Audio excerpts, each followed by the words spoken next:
Unlike a lot of African American families, I think, our oral history was very strong. And particularly people disenfranchised, people like enslaved African Americans haven't been able to tell their own story.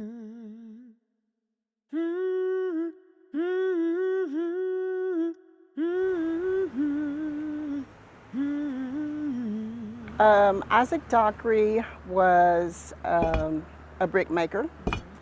He owned his business. Isaac's brick made up the oldest part of the Sevier County Courthouse. His family would also build New Salem Baptist Church in 1886. Both buildings still stand today. Do they often say that it feels like they step back in time? They do. This is Shadina Dockery, Isaac's great-great-granddaughter. It is an extreme pride. Isaac was a free man, but before he started making bricks, he worked as a store clerk for a Union soldier named McKinley Thomas. During the war, that would bring him some light, but also some pain. The Confederates came looking for him. They asked Isaac where he was. Isaac would not tell where he was. So they put a rope around his neck and they drug Isaac Dockery through the streets of Sevierville, trying to get him to reveal where McKinley Thomas was. And he never did. And from what I understand, he bore those scars for the rest of his life, where he was actually drugged through the city. However, through Thomas, Isaac would meet his wife. Her name was Charlotte. They were slaves of the Thomas family, yes. She's talking about Charlotte and her mom, Mary. And from Isaac and Charlotte, the Dockery legacy would begin. Isaac and Charlotte had 15 children. One of them died when she was 3 years old. For decades, Shadina and her cousin Ron and the rest of their family have held on to that history. We spoke to Ron over the phone to capture what tracing that lineage feels like. It's nice to do. It is nice to know your family history. It is so nice to know where you come from. It is really nice to know the people that are responsible for getting you here. Because most people don't stop and think. Most of us don't know past our grandparents.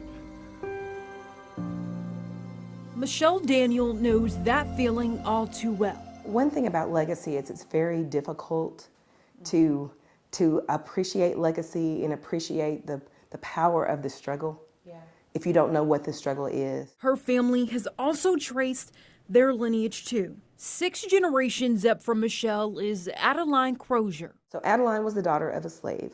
We don't know who her mother was, but she was purchased by this family called the Staples family in Oliver Springs, who lived in Oliver Springs. You know, they just talked about how she liked music and things of that nature, like to dance. Census records show Adeline was born in 1845 and later had a son in 1861. His name was Jack. He was on the edge of the end of slavery, but he's born into slavery. Jack later married a woman named Lizzie.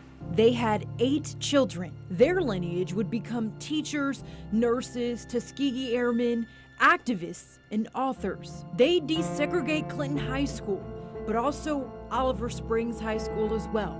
A legacy Michelle says is powerful. Survivors came from her line. It's not something that you run from, it's something that you kind of run to. Her family would continue to break barriers through 8 different generations. However, one sticks with Michelle the most. They had a full functioning farm in the very place where their family, you know, not even probably 100 years before, was enslaved, where the cattle were more valuable than the people, than their children. Reclaiming a space that claimed them. I think they were successful because they just pressed and did what it was. They didn't allow adversity or obstacles to stop them. They just pushed harder. The descendants of Isaac and Adeline have achieved something McClung Museum Curator of Archaeology Tim Bowman says is hard to do. It's impossible for most people. However, there are some methods that can help. And the only way you can do it is if you're looking at just that cusp from 1860 census to the 1870. Bowman says slavery in East Tennessee didn't look the way it did in other southern cities. However, the institution still existed, And that's something he believes we shouldn't forget. A lot of people don't realize that this was in their backyard. That they think of it, oh, that was someplace else. Well, that's the Deep South, or it's not Knoxville.